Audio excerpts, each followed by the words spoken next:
Hi, this is Crafty Andy. Welcome to my home. Today I'm going to show you a little bit. I'm going to actually give you some vocabulary about weaving, which I think will be helpful. This book that you see here, Weaving Made Easy, is a book that 17 projects using a simple loom. I got it at the library and it's a very helpful book.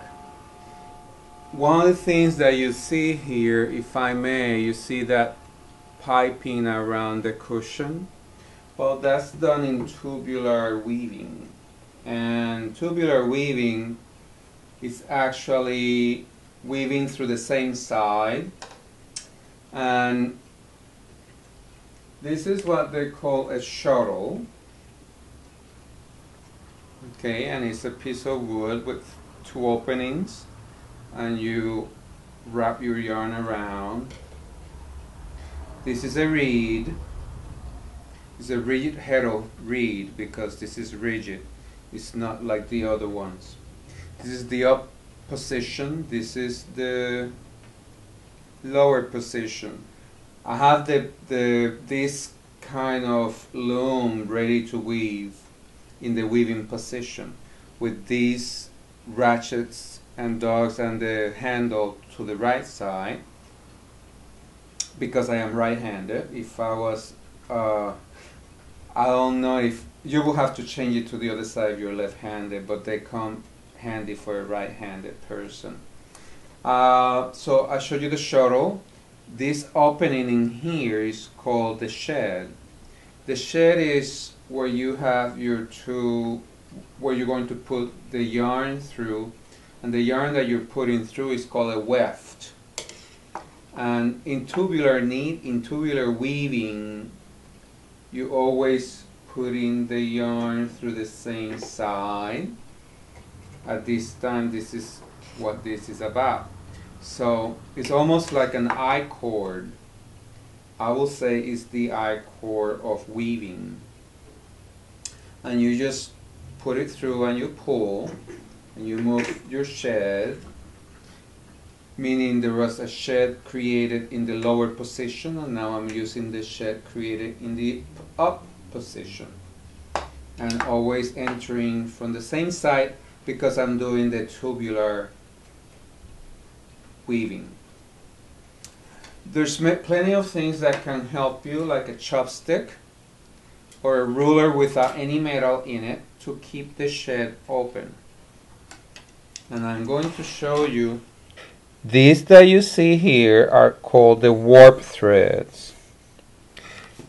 This in here is called the weft thread. This is the shed. This is the reed.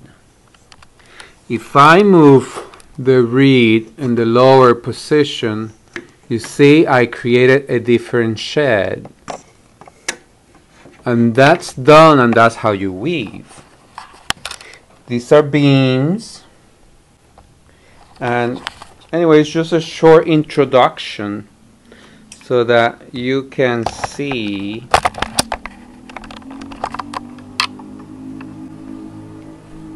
and be familiarized with this kind of equipment. I use for paper, because you're supposed to wrap this in paper, I use some kind of like onion skin or cellophane paper. Is perfect. You have to make sure that it's cut like ½ an inch at least from each end so that it doesn't get cut or messed up. This is the newest cricket, so the ratchets and the dog are on the outside, which is very helpful. Thank you, Shot.